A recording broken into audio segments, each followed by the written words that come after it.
Hello, and welcome back to the Henchman story. On the last episode, we had a performance review, which I believe Scorpion was pleased with what we did.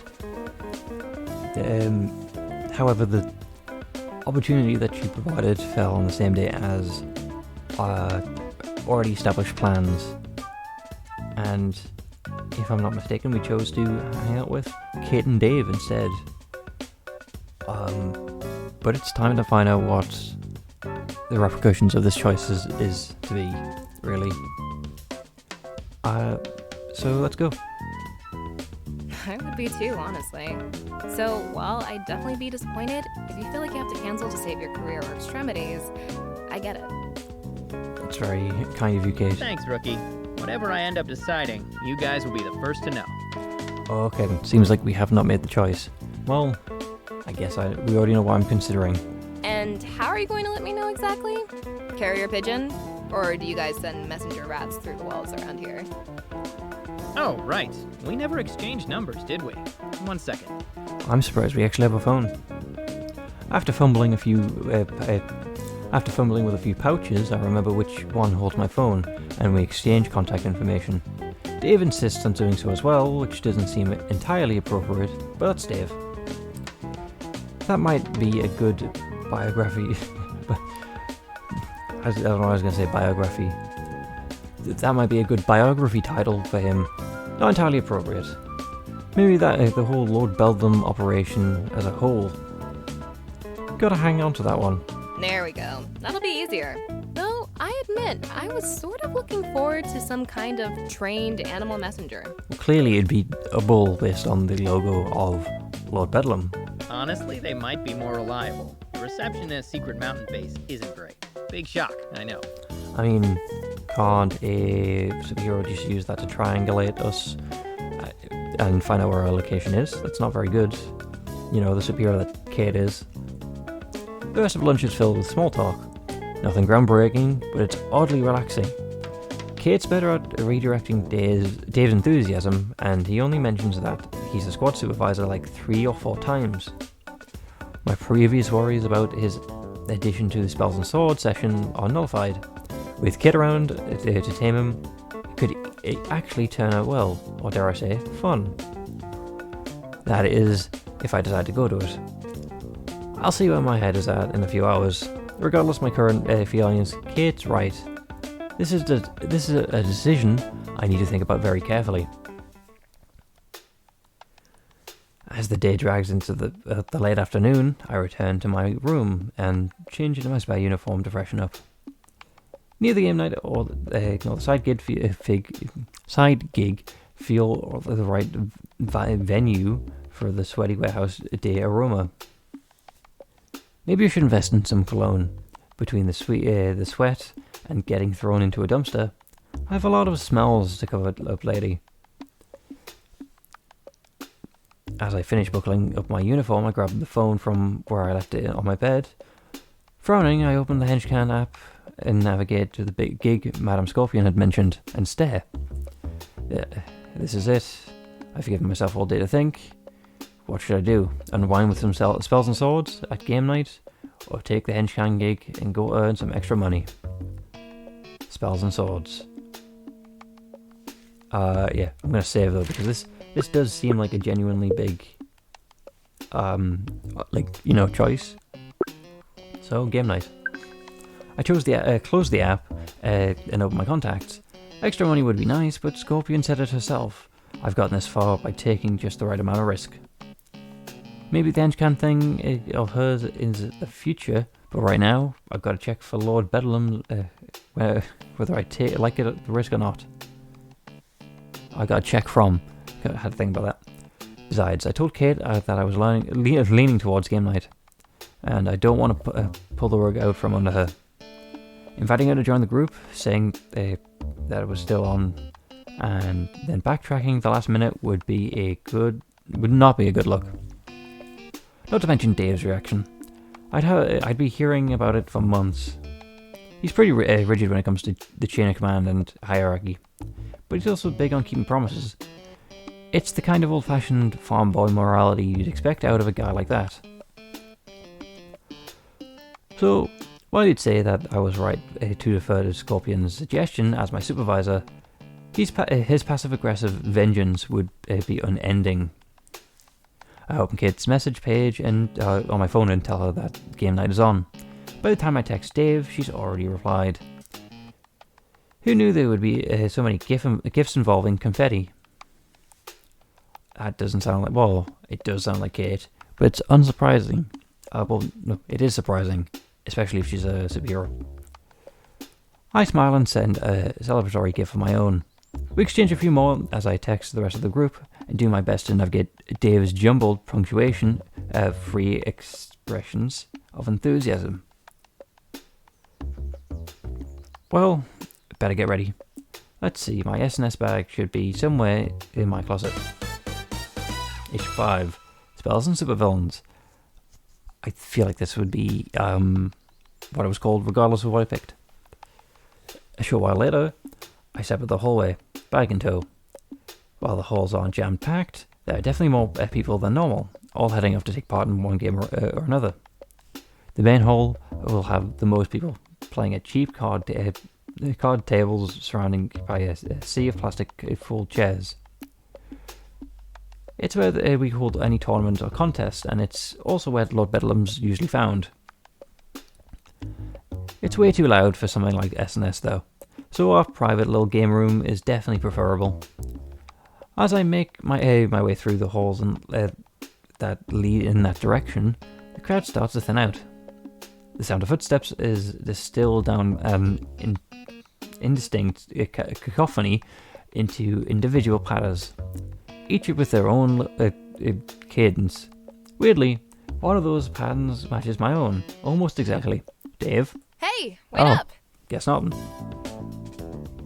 Well, guess it's not a new uniform, not a new set of clothing, which I was hoping for, I guess. But Kate looks fine, don't worry. I turn around and find that those footsteps are coming from Kate, who was a short ways down the hall. As I stop, she waves and approaches with an exuberant smile. Oh, thank God it's you. I guess I'm going the right way after all. What if I'm not going there at all and I'm just ditching everyone already? Or the wrong way, depending on your point of view. I pause and glance down the hall. There wasn't a turn or a junction for quite a ways in that direction. How long was she silently trailing behind me? There we go. Were you following me? What? No. Okay, maybe a little. These halls are just so confusing, so I figured I'd tag along. Exactly what a superhero would do. I thought about shouting at you earlier, but it's hard to tell people apart from behind around here. So I wasn't sure if it was you, and I didn't want to call out to a total stranger like some weirdo, so here I am. Uh-huh. Because you're totally not that uncomfortable or that unconfident. If you say so. I mean, you wouldn't be the type to stalk me or anything, would you? Although now that I think about it, I do feel like I'm missing a lock of my hair. That's a cruel joke, but definitely think she's got the skill set. That's so weird. How could that happen? You shouldn't be balding yet, right? I hear they have shampoo to stop that these days. Ooh, I see how she's sitting. That's a smart retort to this. I narrow my eyes as Kate grins at me. She's definitely joking, right? I hope so, because if that's not a confident grin, I'm messing with you grin, then it might be cause of concern. Very funny, but my hair is perfectly healthy. Luscious even. Can't you see the healthy sheen from my off-brand all-in-one shampoo? I think that might be grease, dude. Okay, damn. Kate is definitely just hammering Stan when it comes to these one-on-one retorts, really. I laugh and shake my head. Yeah, definitely just messing with me. Sure, it's a little weird for her to follow me, and we did happen to have the same lunch period. And she seemed almost like she was picking me out specifically when we got paired up on the first day. Uh-huh. Now, those really aren't extraordinary coincidences. stuff like this happens. I mean, Dave always pops out of nowhere, and I never thought he was stalking me. Not after the first 7 months, anyway.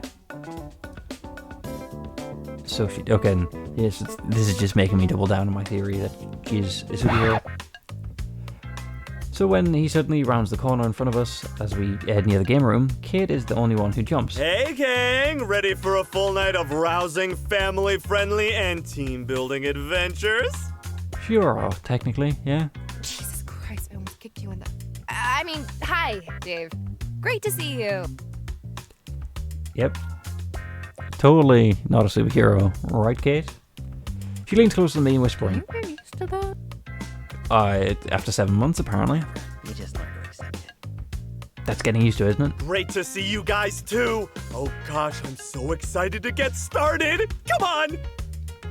Eagerly, Dave practically bounces his way to the game room door and swings it open. Do we have sprites for the other players? Kate and I follow Dave inside and find the room almost exactly as it was when I showed it to Kate the other day. And completely empty. Would have thought someone else would be here by now. Oh well. Guess they're not showing up because Dave's here.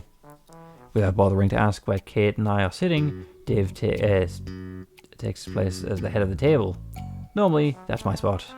But I'm sure he'd pull rank on me and as if I asked him to move. Then we just sit at the other end of the table. So I make my way to the end of the table, opposite Dave, and begin setting up. Rulebooks, dice, and more soon cover my corner of the table. I don't know why I'm on a stroke. Like my room, it's a little sloppy, but I can still make sense of it mostly. Kate sits next to my right. She only has a single notebook, and the pages are the page already looks stuffed to the brim. I'm kind of surprised that she can read it with so many circles, arrows, and notes scrolled into the margins. She must have seen me looking because she hastily closes it and slides it further away from me, her eyes narrowing as if she's daring me to judge her. I hold up my hands in mock surrender just to finish setting up. See, good friends. Once I'm done, I glance around the room. Still no one else. Okay, now it's officially weird. Where is everyone? Kidnapped or arrested or on the side gig. I pull out my phone. Whoopsies, 9 missed messages. Must have been too busy scrambling to notice. Frowning, I open one. Did they text you? What did they say? Can't make it, I'm assuming. I'm not sure whether to say congrats or I'm sorry. Then it has a wincing emoji. What does that mean? Hold on, looks like one of them's calling me. Zach, that you? Where are you, man? I'm at the game room and it's a ghost town. Oh, this is not good. Yeah, sorry, Stan. You know, I'm always down to help out new players, so I was totally cool with that rookie showing up. But this is a whole different level. Because Dave's here. Okay. Whole different level? What are you talking about? You've played with Dave before. You're, prepared, right? Oh, you don't know? Oh. Oh, no. I really shouldn't have said anything. Well, anyway, I just wanted to call to say that if you're no longer with us by next Friday, the group's voted that I should take your place as GM and continue the campaign. I hope you don't mind. So everyone's on the side gig because Scorpion has forced them to. What? Of course I mind. It's my campaign. And why wouldn't I be there next Friday? Sorry, Stan. You were a pretty good GM. I mean, your NPCs were always a little cliche, but you were a solid B at least. B plus on a good day. It was fun. You're not answering the question, Zach. Pretty good. Come on, I was at least... Zach? Hello? Son of a bitch. So, the 3 of us are going to die, I'm assuming. Well, I say metaphorically. It's going to be us versus Scorpion. I put down the phone and look at Kate. He mentions new players. This isn't what I think it is, right? Not being used to someone turning you down is one thing, but that would be... Suddenly the door opens and we both turn towards the door. Out of the corner of my eye, I see Kate's hand suddenly fall down towards her equipment belt. Me? All I can manage to do is stare wide-eyed, slack-jawed, as I feel the moisture evaporate from my mouth. Scorpion. There you are, Stanley. You've picked a good location for this little sanctuary. Even I took a few minutes to find it in this labyrinth. Okay, well, 3 versus 2. That's 3 versus 1. Don't know why I said 2. Thank you, ma'am. She ignores my response and not breaking a stride as she slowly walks around the room, taking it in. It's the same predatory prowl when she circled me in the office. I gulp nervously. The only thing that gives her pause is the poster of Shining Nova, still filled with darts. Carefully, she plucks one out of the and examines it before turning on her heel and walking straight towards Kate and I.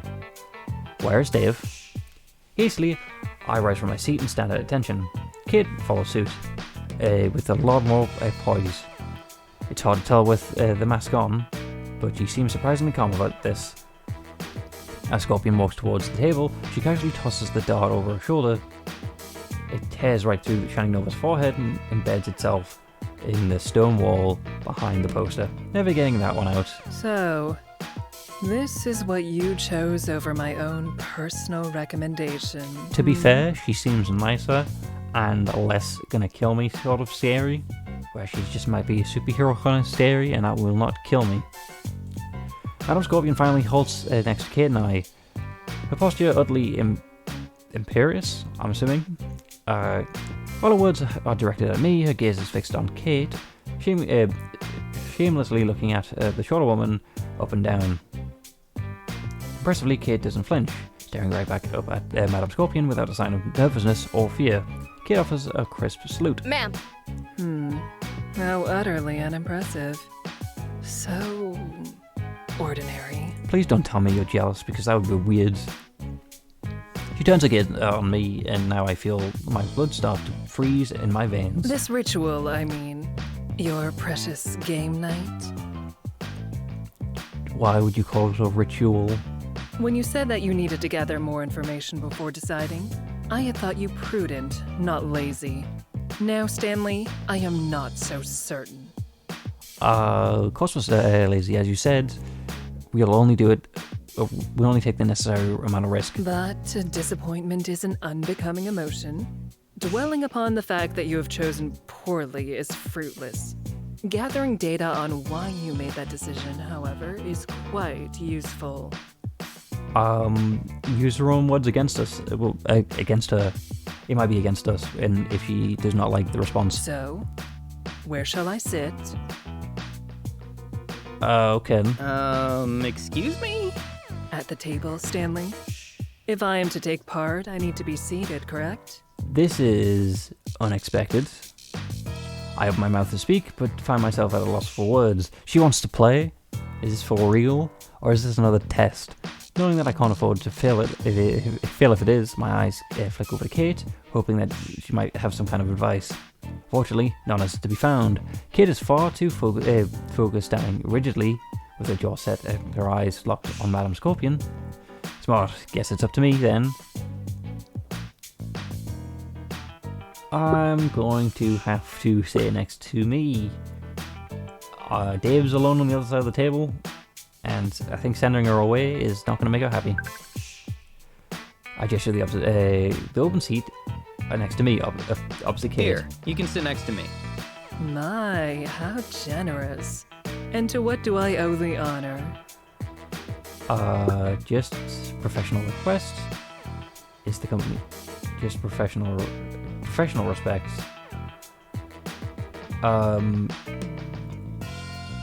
Is the company not enough? Sure. I think this one. Just respect for you as a professional, ma'am. It's the most important seat, so it should go to you. Simple respect, is it? From you, Stanley? Yes. That's why we said it. Hey, I'm a respectful guy. Aren't I, Dave? Oh, I can't say that in front of other employees, buddy. Your supervisor reports are strictly confidential. Okay, fair enough. I think that counts, though. Well, you've been very respectful to me, Stan. Very well. Let's call it respect if we must. Okay, well, I mean, it was neither. It was basically, well, company, she doesn't care for it, really. So respect is kind of the only option we had, I think. Apparently satisfied with my explanation, Madame Scorpion strides up to the chair to my left and takes a seat. Okay. Casually crossing her legs, the supervillain examines the other two occupants of the room with a piercing gaze. Now you, David, I already know from my initial reports. You are Stanley's direct supervisor, are you not? This cannot go well. Or maybe it will go great, but let's hope. Oh, yes, ma'am. My good buddy, Stan over there. Oh, his friends call him Stan, you see. Well, I'm his squad supervisor, but I'm sure you already knew that. Okay, he's getting flustered. Yes, David. In fact, I just said so myself. Right, you did. I remember now. Anyway, I supervise all of his day-to-day assignments, so if there's anything he did or achieved anything that you need to know more about, just let me know. That is good on your part, Dave. Bad on my part. I try to have a hand in all of my squad's achievements, you see. That's what leading a squad is all about. Just getting all hands-on with every little thing they do, you know? If you think about it, that is kind of like the evil mastermind way. It's, I have to be involved. You just succeeded because of me. That's kind of like it's weirdly a supervillain sort of mentality that Dave has. I believe the term for that is micromanagement. It's also true. Isn't that also what you do, Madame Scorpion? I feel like if Stan actually said that, I would probably just be killed. Or at least Stan would. Gosh, I don't know anything about that high-tech stuff, ma'am. But whatever it is, it gets the job done right. Yeah, farm boy, micro, really? My, you really are quaint, aren't you? And you speak with this man every day, Stanley? That is a new expression I did not expect to see. Yes, we do. You can see why we are here. Every day. Yep. Remarkable. Your mental fortitude continues to impress. Thank you, Dave, for earning us a compliment by being yourself. Already having her fill of Dave for the moment, Madame Scorpion turns to look at Kate from across the table. But you, I do not recognize. You're not with Lord Bedlam's organization. That might be bad. To her credit, Kate doesn't shrivel under Scorpion's dangerous gaze. If anything, she steals herself even further. I didn't realize she had that kind of grit. That's right, ma'am. I'm Kate. I'm with your Henchman program. Just arrived yesterday. I can see that. Your name, I mean. You forgot to remove your name tag, Kate. But you didn't forget. Oh, no. That's on purpose. I'm still new, so I thought that would help people remember me. Well, name tag or no, I'll certainly remember you. I don't forget a face. Or much of anything, really. Okay, then. So you have an eidetic memory? But you've made fast friends, haven't you? How very sociable of you. I think Madame Scorpion suspects the same thing as I do. I try my best to fit in, ma'am. So it seems. And you picked quite the circle to join. Stanley here is someone we've been monitoring very closely. He's a henchman of interest, such as it is. That is something I'm not confident in Dave hearing and or Kate hearing. I am? Oh, thank you. Shouldn't we have already known this, Stan? This is what the performance review was about. Scorpion it barely turns to acknowledge my words, so I trail off. Her attention is largely fixated on Kate, and vice versa. Wow, I had no idea. I just started hanging out with him because he seemed, chill, I guess. Quickly, I seize the opportunity to break the ice that's frosted over this conversation. Thanks, Kate. That's the kindest thing anyone said about me. Think I might have that chiseled onto my gravestone. Here lies Stan. He was pretty chill, I guess. Or whatever. Who can say? I feel like Dave's going to take that insult, as that's supposedly the kindest thing ever. Despite herself, I see the corners of Kate's mouth twitch, fighting the instinct to smile. Encouraged, I turn to Scorpion. After a flash of doubt as I meet that razor-sharp stare, I find my voice. Anyway, it looks like all my regular party members are unavailable, so we should probably get started. Looks like the three of you are a party. That's an interesting party. I did not expect this. Please say Lord Bedlam bursts in and joins us. That would definitely be an interesting party indeed. The four of us, you mean? I hope you're not including us, because who's going to host the campaign? 4? Who? Behold! At long last, Yes. Lord Bedlam has come to claim his destiny. I jinxed it, and I'm not happy. I'm not upset about it. I am happy about it.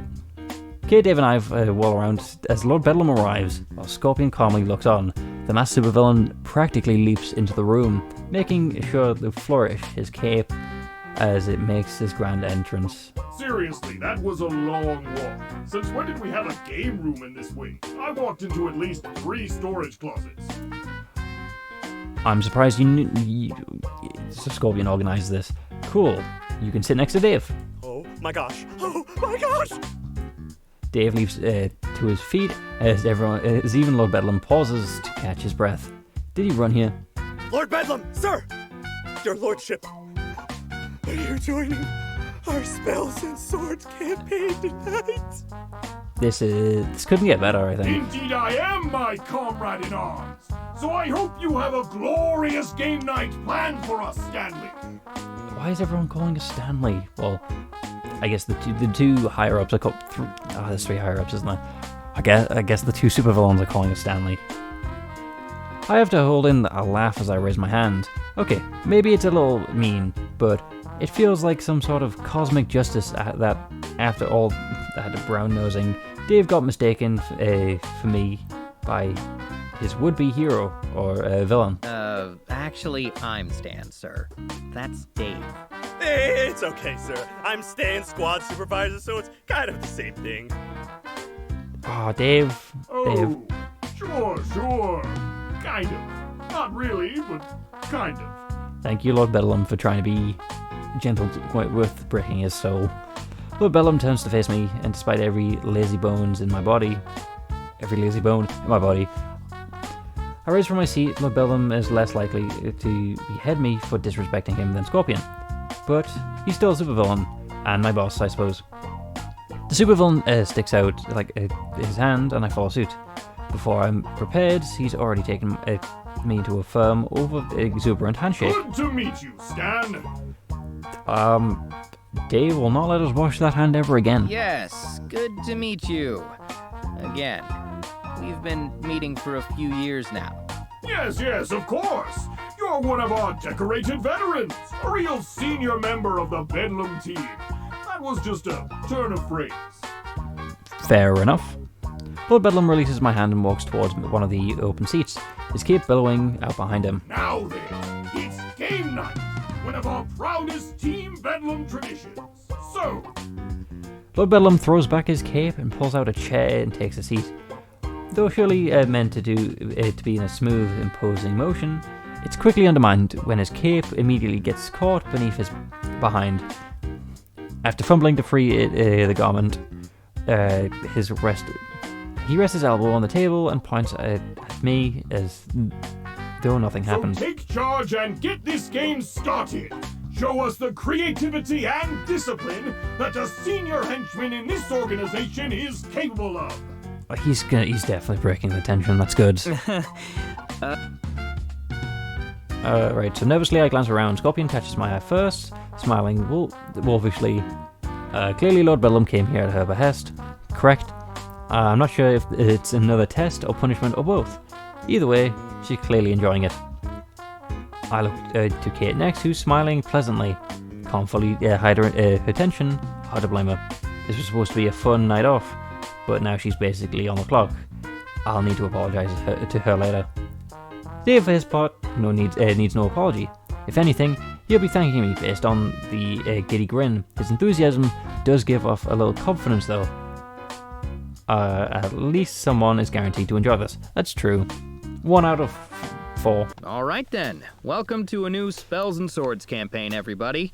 This one is my personal spin on an old classic from the 4th edition called Bandits of the Golden Valley. So do we, in Swords and Spells, do we play as villains or heroes? Ooh, we're fighting bandits? Cool. No, we are the bandits. No, you are the bandit. Makes sense. Oh, right. Duh. Thought that sounded weird. Of course we're the bandits. Because you're used to being the hero. Anyway, before we get started, does everyone have a character sheet?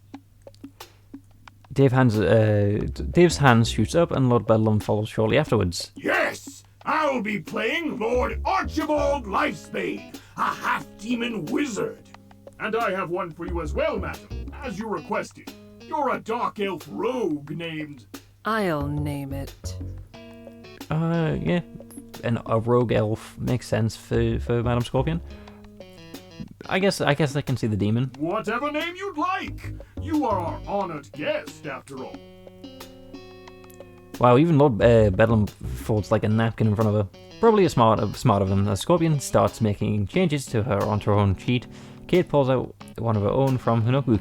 I'm all set too, don't worry. Scarlet Ravenblood, the human dark paladin, at your service. I mean, at your service darkly. Uh-huh. Oh, good. I had a couple spares in case you needed one. I'm impressed, though. When did you put that together? Immediately, or probably like in the last 5 minutes. This morning. It was no big deal. I found that you could do just about anything as long as you put in the research. Fair enough. But still, I think I'll call it there. Hopefully you enjoyed, because I know I have. And with that, goodbye.